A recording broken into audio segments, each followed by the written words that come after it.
interject, if I may, that for all of the other NFL teams out there, there are fangirls. We have content directly, created and shared for women, but it is very heavy sports related. And FGSN is the trailing part for each team. So I'm at Steelers FGSN, and I love having more people to talk about Steeler football with. So I appreciate the opportunity to share my thoughts with all of you, and Joey, so much. I appreciate you having me on the show.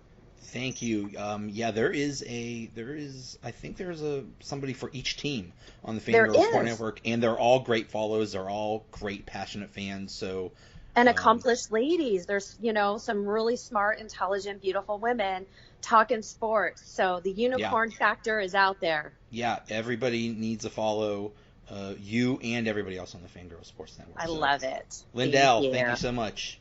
All right. Enjoy the rest of your Sunday. Thank you too. Okay, now to talk about the weekend in the NFL, have our weekly guest, Coach Warzu. He is at chef_Warzu on Twitter. How are you, sir? Well, not too good, I guess. I guess as good as I can be Uh, after the Steeler game.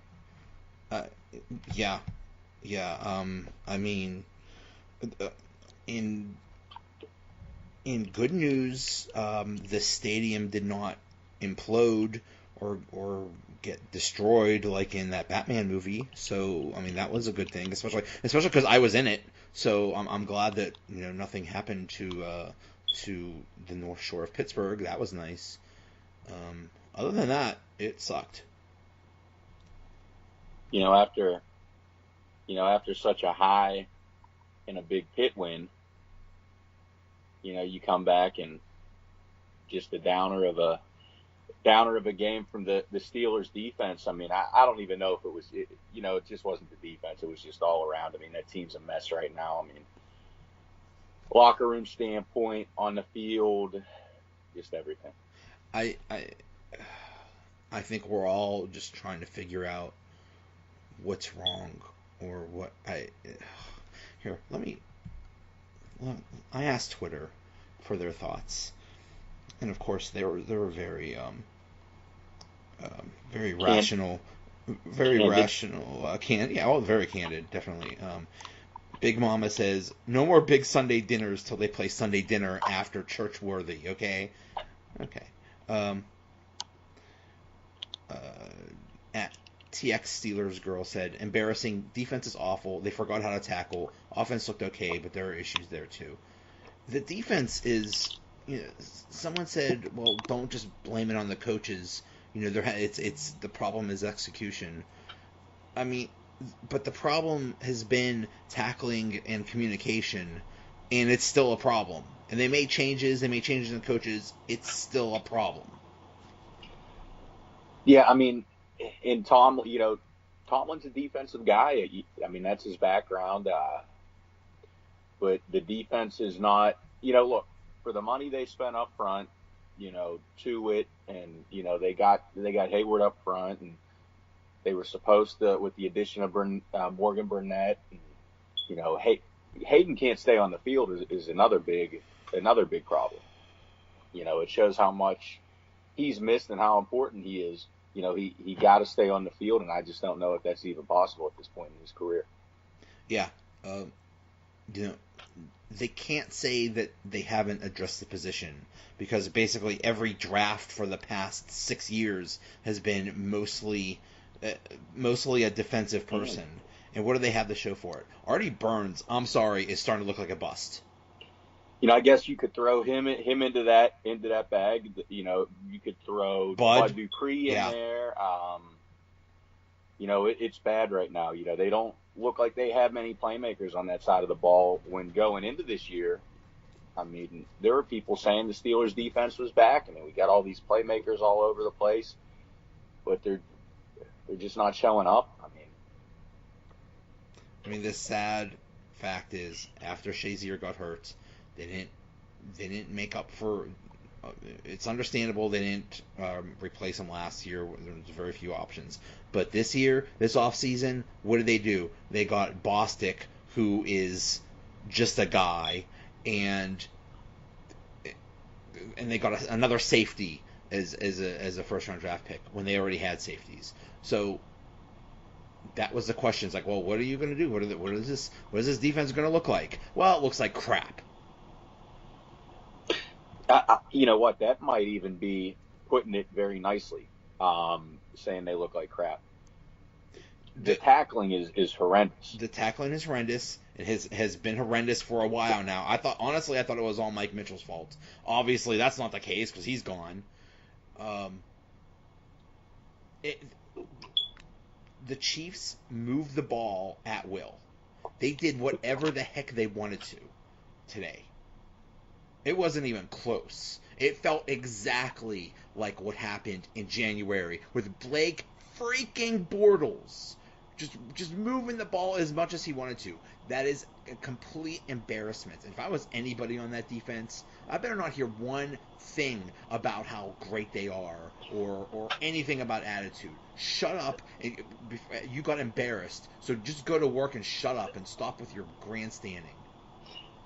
And then on top of how bad they look on the defensive side of the ball, then you have to have Antonio Brown throwing a temper tantrum because he's not getting 75 targets. You know, he's not getting thrown to when he's double, triple covered. And I think it's starting to get to Big Ben. You know, obviously he said something in the media, I guess, about Antonio Brown and, you know, his theatrics during the game. And maybe that was just the culmination of everything with Jesse Washington and this whole week, and it just built up. And I think, look, I've been a big Tomlin supporter for a long time, but I think he's lost this team. And I honestly think they got to really think long and hard, depending upon what happens over the next few games here, if they want to go in a different direction next year. I think it was very telling that they asked Tomlin in his press conference, what do you think about Antonio Brown threatening a reporter on Twitter? And he said, oh, who cares? It's just social media. I don't care about social media, blah, blah, blah. Who got it? That's not real, blah, blah, blah. And then a day or two later, Brown was forced to apologize, probably by Rooney. And, you know, I think that's very telling. And if I'm the owner and I see the things that Tomlin just allows, Tomlin has at no point does he ever say, hey, stop this or cut it out or anything like that. And, you know, it's one thing to be everybody's buddy and to have that kind of management style, but it's getting ridiculous. And now, you know, it's not only the beef that, you know, it might be too loose in the locker room or he's maybe even lost a little bit of control, but he's not winning anymore. You know, the X's and the O's aren't there. You know, they're not performing on the field. You know, the game plans look bad. When you look back on it now, all these defensive guys, like you mentioned, that they drafted, they're not panning out. Yeah. Well, I mean, that has to fall partially on Colbert, too. Yep. You know, at Alan Dexter 2020 says, how long will beat writer and fan base keep making excuses for Tomlin's failure as a defensive head coach? Yeah, he's supposed to be a defensive specialist. And if right now, the only way they're going to win a game is if they score more than 40 points. Yeah. Christy Kaiser at 353. Christy says, we need to get better on defense. Same old story. Yeah, it's. I think they will. I think they will turn it around. I actually believe in Tomlin that they've faced adversity in the past. They've faced problems, and they've been able to solve it. So I think they will turn it around. I think it will get better. But, man, they just suck today. You know, we're getting in the car, and my son is, you know, he's losing his mind. You know, the season's over. 1-1. Guys, it's week 2. You know, I know we look bad, but let's relax a little. I still think that, you know, like I told my son, I mean, 9-7 has won a Super Bowl before, so yeah. You never know. Yeah, and maybe that's what they need. Maybe instead of going 13-3 and thinking that you're awesome and you're already looking forward to the Patriots, maybe you need to go 9-7 and barely make the playoffs and be a little bit humble for once. I mean, they need to do something. I mean, they need to have a players only meeting. I mean, I don't know what they got to do, but they got to do something and turn it around heading into next week because my man Fitzmagic is waiting for him. Fitzmagic, oh man. Anyway, so let's talk about our picks.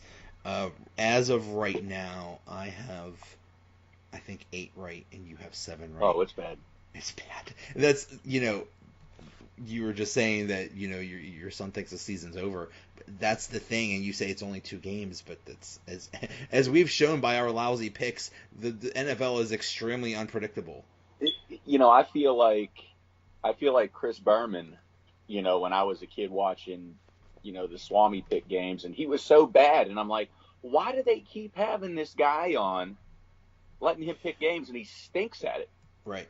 Just make bad picks look so good. Right. You know why he picks them in, and why we're oh man, I forgot to I forgot to have my daughter make picks or yeah, because she's I was gonna say the reason why we suck at it is because we follow football and we think things that have happened before will happen again, and that's not the case. It definitely isn't. But okay, so let's go over these. We both picked the Thursday night game, Cincinnati over Baltimore. I'm not. Well, I mean, Thursday night games are always weird. You can't really gauge much from that. But I mean, hey, Cincinnati's 2-0. They're they run the North, so to speak.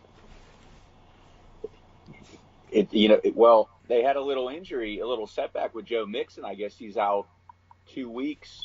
He was looking pretty good. He was starting to look like the guy they drafted, looking kind of Le'Veon Bellish, Yeah, I guess you might say. But I guess he's out 2 weeks with a little knee procedure, and usually that always turns into 4 because the guy comes back and not the same, or he tweaks it a little bit, and then all of a sudden back on the shelf for 2 weeks. So it'll be interesting to see,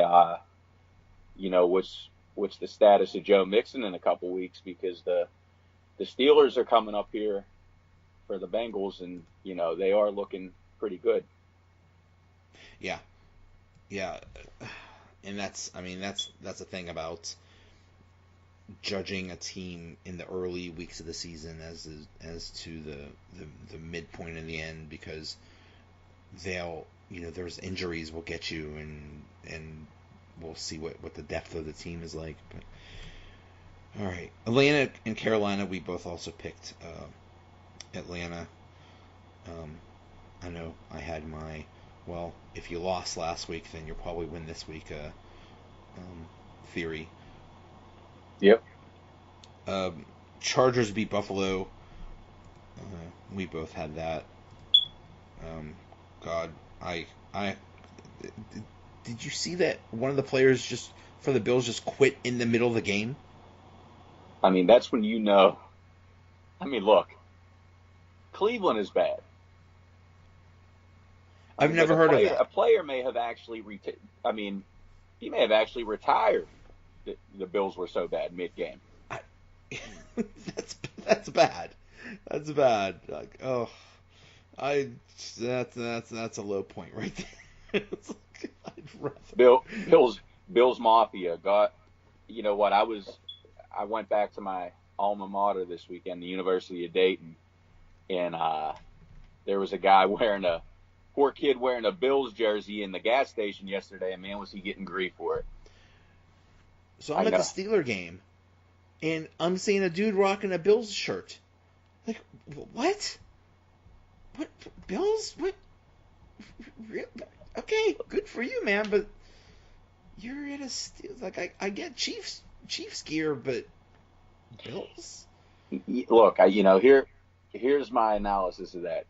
Nobody is going to give you any type of crap for wearing a Bills jersey, because, I mean, God bless your heart. I wanted to hug wearing him. A Bills jersey. Yeah. Yeah, it's like, it's okay, buddy. It gets better. I mean, just for wearing that jersey in public. I mean, you gotta. I mean, leave the poor guy. Yeah, leave the poor guy alone. Yeah. We both also had New